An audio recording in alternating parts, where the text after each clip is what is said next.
Assalamualaikum warahmatullahi wabarakatuh. Saya di sini akan menjelaskan materi pada pertemuan 11 yaitu lingkungan hidup. Yang pertama ialah teori lingkungan hidup menurut Prof. Lester Brown. Selanjutnya, sebutkan 3 permasalahan terkait lingkungan hidup. Yang ketiga, apa saja faktor yang mempengaruhi lingkungan hidup. Yang keempat, jelaskan pendapat environmentalis dan biologis terhadap ekonomis tentang lingkungan hidup. Yang kelima, jelaskan sanggahan dari ahli ekonomi atau ekonomis tentang lingkungan hidup. Dan yang terakhir, jelaskan pendapat environmentalis dan ekolog terkait lingkungan hidup.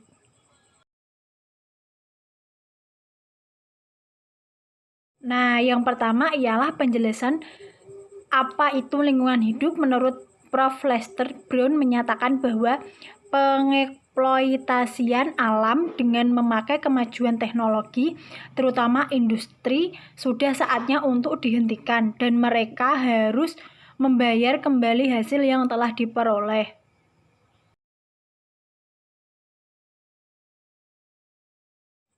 Adapun permasalahan lingkungan hidup yang berkaitan dengan kenyataan bahwa yang pertama, sumber daya alam merupakan milik bersama, dan yang kedua, kuantitas dan kualitas pemanfaatan sumber daya terbatas. Dan yang ketiga ialah sumber daya yang dimiliki bersama bila dieksploitasi semena-mena akan menimbulkan ancaman yang harus dihadapi bersama juga.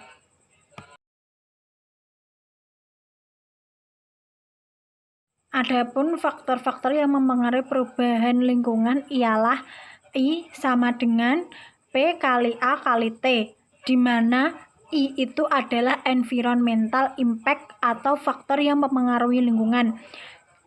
P yang berarti population size atau jumlah penduduk, dan yang E influence atau yang disebut tingkat konsumsi, dan yang T diartikan sebagai teknologi atau kemajuan teknologi.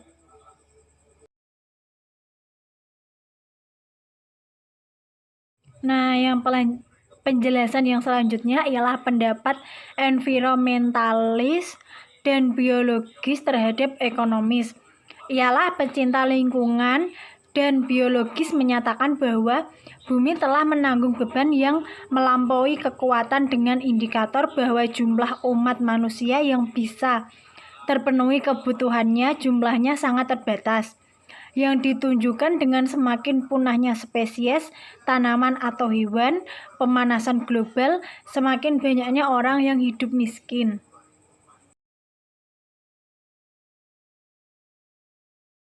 Penjelasan yang selanjutnya ialah sanggahan kepada ahli ekonomi menyatakan bahwa yang pertama ditinjau dari pengertian ekonomi, sumber-sumber alam di dunia sifatnya tak terbatas. Terjadinya kelangkaan air bersih, energi tersebut sifatnya hanya sementara.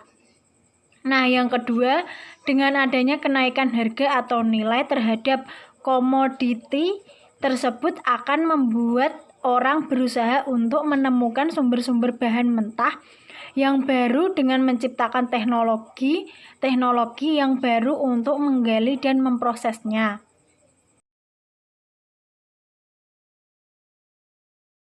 Penjelasan yang terakhir ialah pendapat environmentalis dan ekolog mengenai lingkungan hidup, bahwa artinya ekologi ialah mengacu pada studi yang mempelajari hubungan antara berbagai organisme dengan lingkungan alamiah mereka. Ekologi mempelajari mengenai interaksi dan kemelimpahannya. Nah, sedangkan lingkungan hidup memiliki arti meliputi lingkungan fisik di sekitar kita atau habitat dari organisme-organisme itu. Nah, arti habitat ialah lingkungan alamiah di mana makhluk hidup melangsungkan kehidupannya. Sekian penjelasan dari saya. Jika ada kesalahan, saya minta maaf, dan jika ada kekurangan bisa ditambahkan. Terima kasih. Wassalamualaikum warahmatullahi wabarakatuh.